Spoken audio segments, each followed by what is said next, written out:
Yeah, let's all try and survive this. Just remember, it's going to be short. It's already almost over. That's one way to look at it.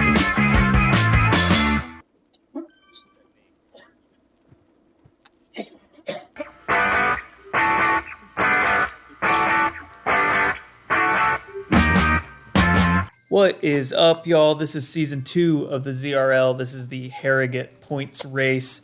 Getting right to the start. That was a little bit of chatter from the team Discord and the pin. So as stated previously, this one's going to be fast and furious, fairly short. The interesting thing about this one is that the points preems are loaded at the tail end of the lap. But there are a lot of selective sections on this course before we get to any of those points preems. There's one uphill KOM points preem and then one flat sprint. Both have FTS points as well, fastest through the segment. So I just remind everybody here to stay up. A lot of Velocio jerseys up here. So Velocio continues to be our main rival in this league. It's kind of Velocio versus Restart in this pool. And Velocio actually has 2 teams out here, I believe. That's something that happened to Restart last season. You don't really get to choose which of the pools you end up in. You can choose what time slot you race. But then like within this time slot, I believe there's like 4 or 5 different pools of A riders racing right now. There's huge numbers in ZRL. It's kind of insane, very impressive. And then it's also impressive how deep that talent goes throughout these pools. So on the Velocio squad right here, we've got former World Tour Pro Ted King, Dirty Conza winner Ted King, former, I guess I should say like current top Zwift guy, been number 1 ranked on Zwift, Kevin Bouchard Hall, whose footage I spliced in a couple of weeks ago, as well as Andrew Ferrance, Stanley Cup winner. And we've got another high-level, like, ex-pro guy, current pro guy even, I would say, in the mix here. I'll notice him at some point during this climb, but Jeff Kabush is in this. If you don't know who Jeff Kabush is, you probably don't follow mountain biking or don't live in North America, but he's been to the Olympics. I want to say maybe medaled at the Olympics, but super strong mountain bike guy. Super strong cyclocross rider is actually what I got to know him from. Check out his documentary, Working Dogs, I believe is the name of that.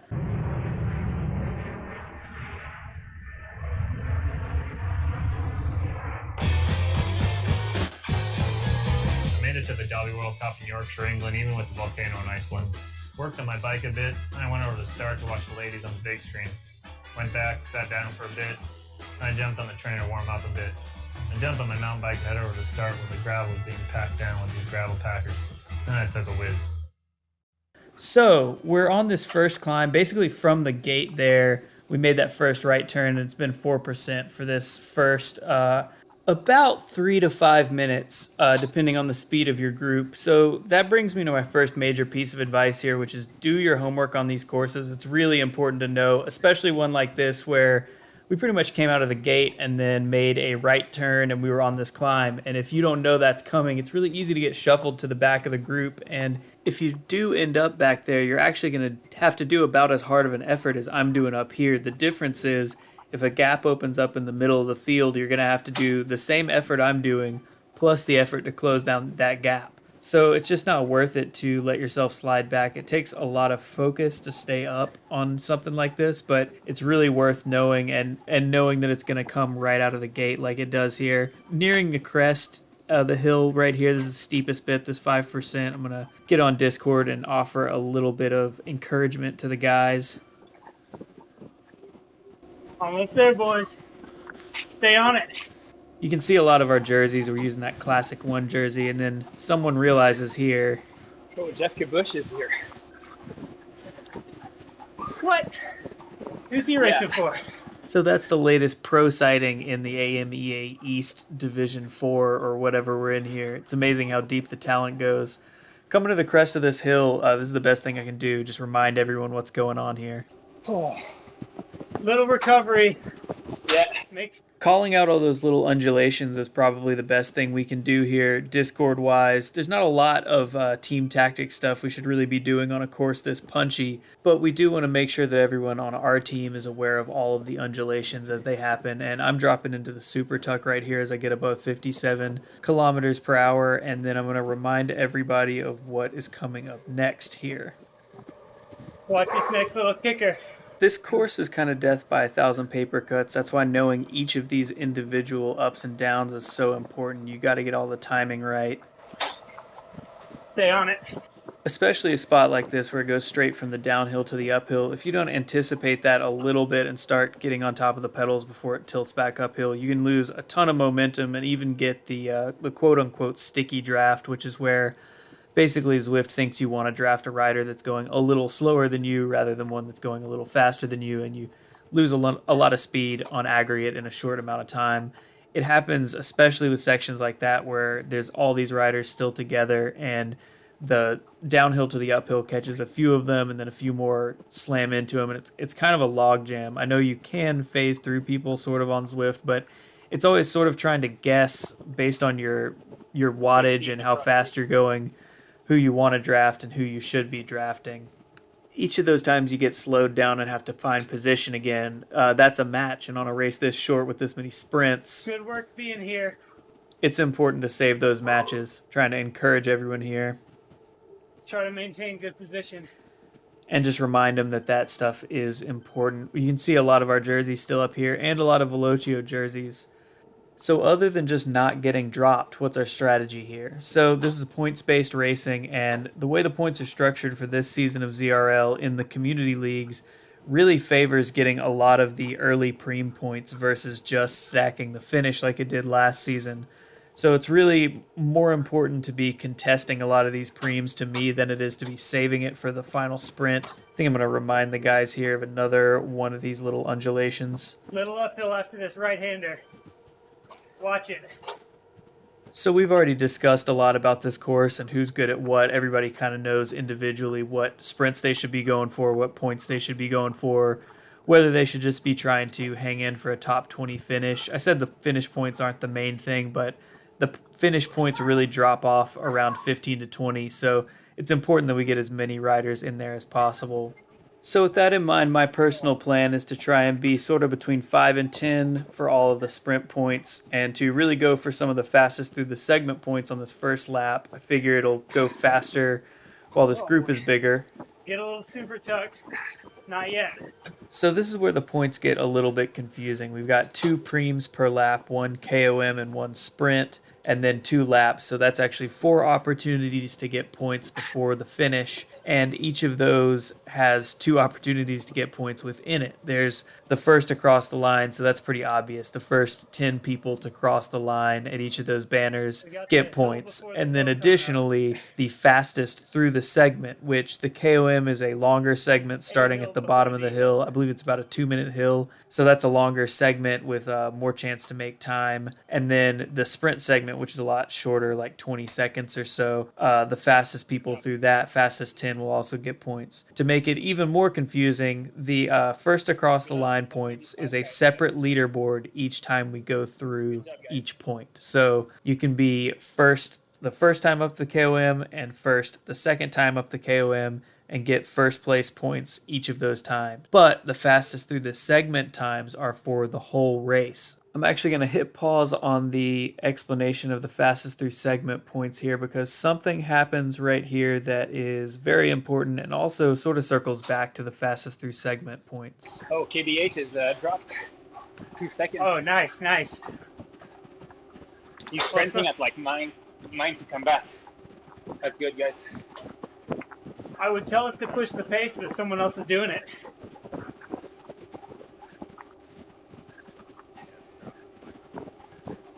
Yeah, and 3 Velocio guys are with me at the back. They're probably going to go for fastest through the segment on the KOM.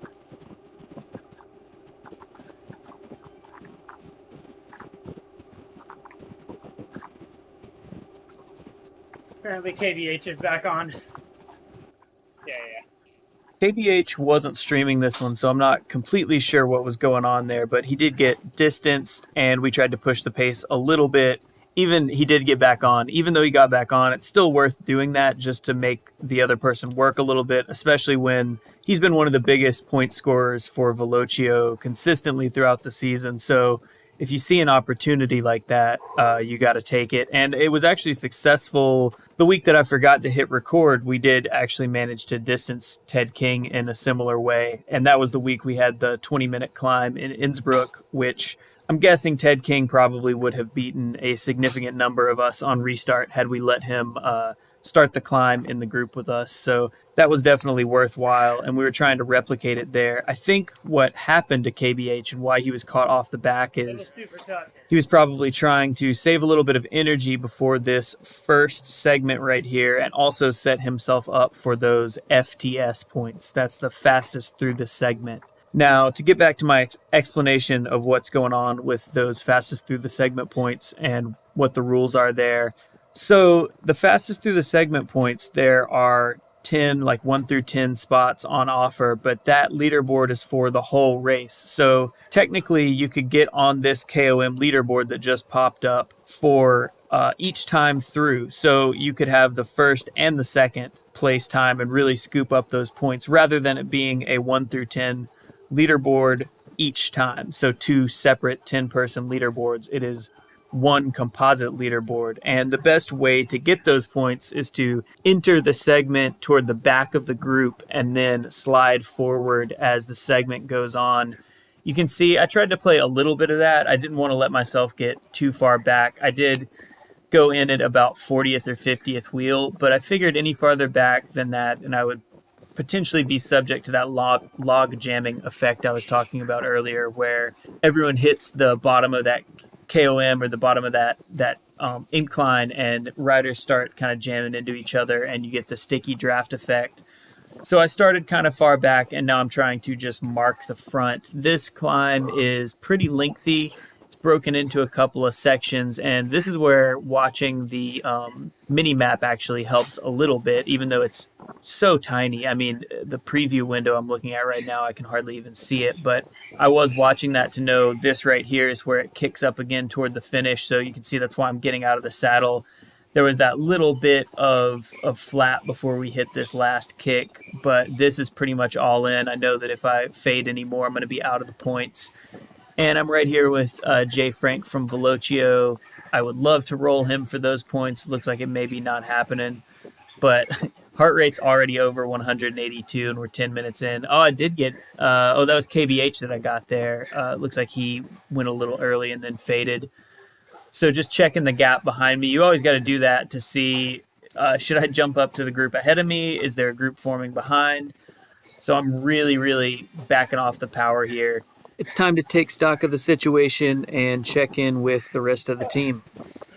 Kind of in no man's land as we hit the descent off the first KOM, so I've got the camera flipped around to monitor everybody coming up over the top of me. Don't want to let them get a gap because we are headed right into the next time section, the next sprint section coming up around the left-hand corner at the bottom here.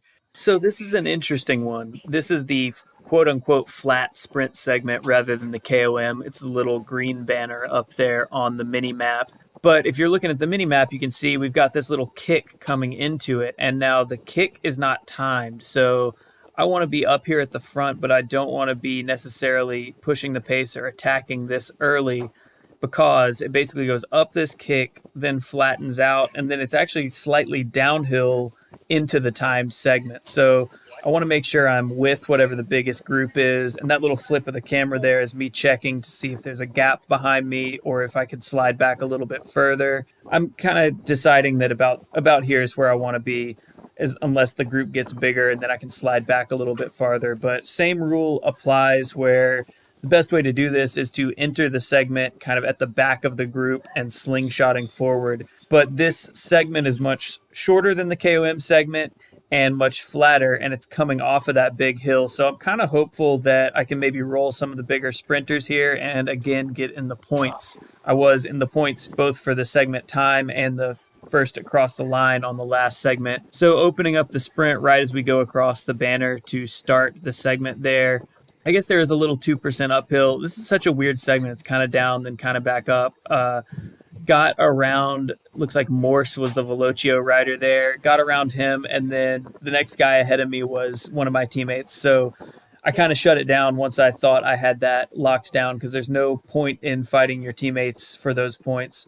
So that is it for the points on this lap. I was in both the fastest through the segment and the first through the line points on both of those. So mission accomplished there. Now I just have to get in this group that's forming, group of 23, 25, I believe, and not get dropped, do the minimum I possibly can. You can see me super tucking as much as possible there, looking behind to see if anybody else is coming. And I think this is pretty clearly the group. This group was already kind of formed by those sprints themselves, and it was really just a matter of like how many of the guys that were really dangling back there were going to get back on. I'll also say, so I'm just kind of scrubbing through this section as I'm just recovering and sort of monitoring. I think I put in an ice sock right here.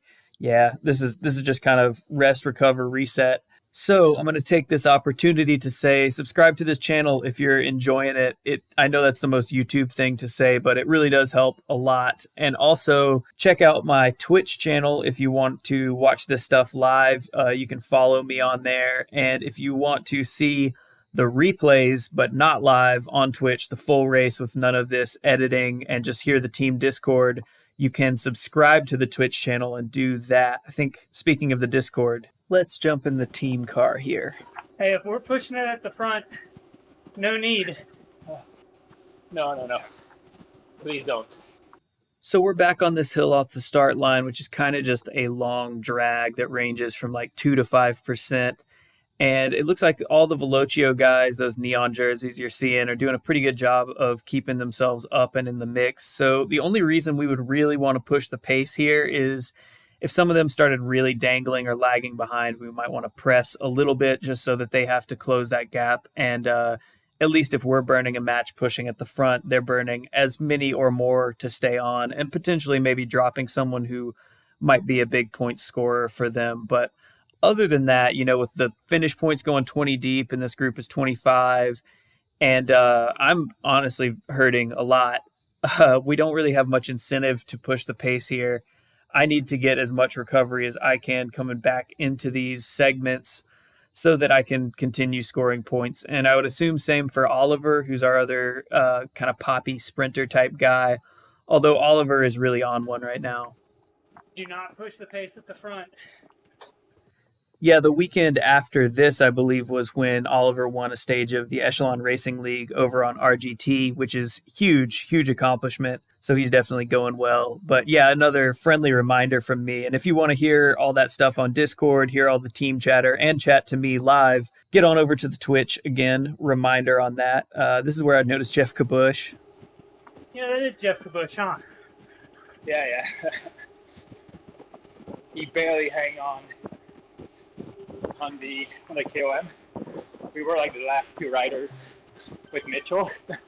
So Kabush was hanging out near the back and barely made it over that KOM with the group. That's something I see with a lot of pro riders, like the intensity level and like the urgency of the places you can get dropped is just kind of different on Zwift. I think that's what's happened to King a few times. It's just really different how short and intense those crucial moments are on this platform with the length of the races. And right here, get a nice rest here. That is going to come back to bite me here in a second, foreshadowing. Like I was saying, I'm really hurting right here. This effort's really killing me. You can see I look down for a second. I'm taking my cap off. I'm kind of like reshuffling. I'm not paying great attention. And the gap just starts to go out, super tucking. And the group is going 91K an hour. So this might not look like a huge gap, but this is actually, I'm doing 560 watts, 600 watts there, 700. This is not good.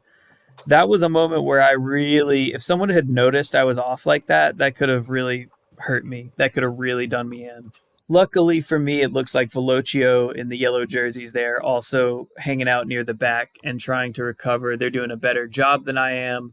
because none of them got tailed off and had to sprint back on, pretty much the antithesis of getting good recovery. But they also weren't near the front and weren't watching. I don't know if they've even clocked me as a potential point scorer, potential threat, but they could have really buried me there if they had gone to the front and punched it while I was dangling briefly.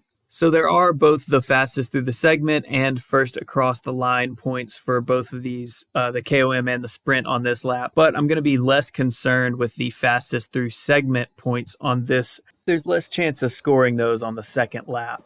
2 more minutes.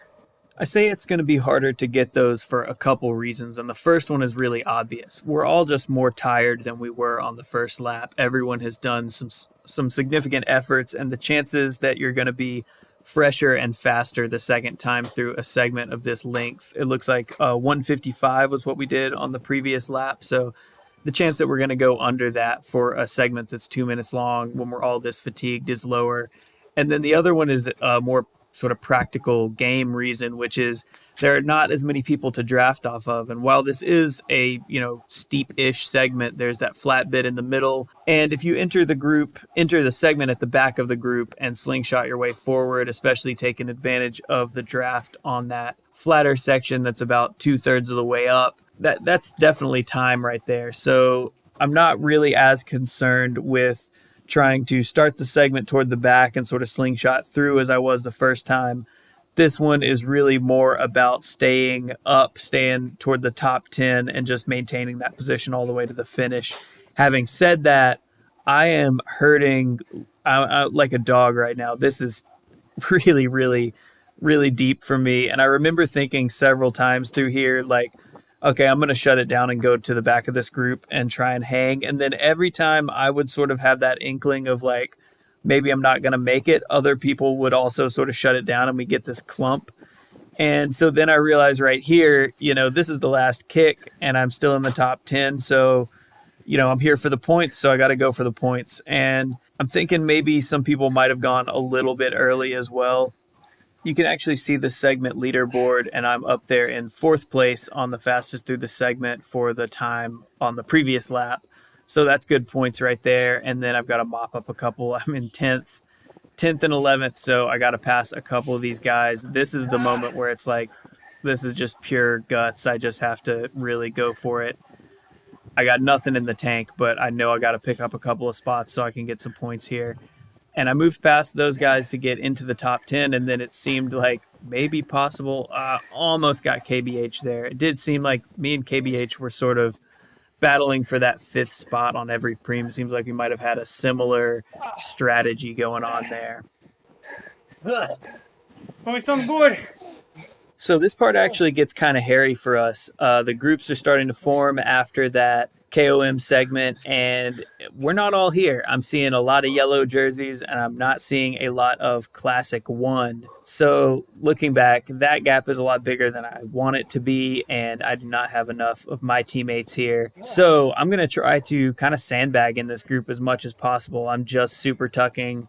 And then as we round the corner here and go back up, I want to slow this group down as much as possible and let everybody catch back on. Teammates are chasing hard behind, I know, but we really need to get them in contention for these top 10 spots. We can't let Velocio have 4 guys in contention for that top 10 and then us only have 2. So this is actually a moment where I feel like we did a really good job. You can see I'm just on the back super tucking, and then we've also got Oliver there in the orange cap right next to me, also on the back.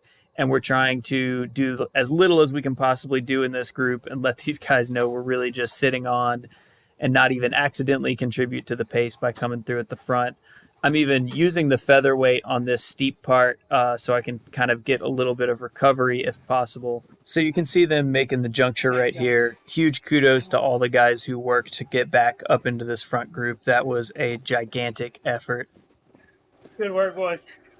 So that's really significant for us as a team points-wise to get all those guys back in contention for the front group at the finish because, as I was saying, there are a lot of points on offer at all these intermediates, but the finish points do matter a good bit, and having that many Velocio guys up there and none of us would have been a disaster, kind of. Now, I'm hoping coming into this sprint, because I was in that front group and I was sort of sandbagging it in the front group, that I'm going to be pretty fresh coming through this sprint. So I'm deciding right here that I'm going to go full commitment and really rip this one. Hope I've got the legs for it, even though this is not the best sprint for me because it starts with a downhill.